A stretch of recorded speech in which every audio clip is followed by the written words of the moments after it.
गणनायकाय गणदैवताय गणाध्यक्षाय धीमहि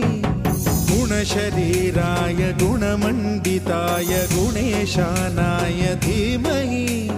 गुणातीताय गुणाधीशाय गुणप्रविष्टाय धीमहि एकदन्ताय वक्रतुण्डाय गौरीतनयाय धीमहि गजेशानाय भालचन्द्राय श्रीगणेशाय धीमहि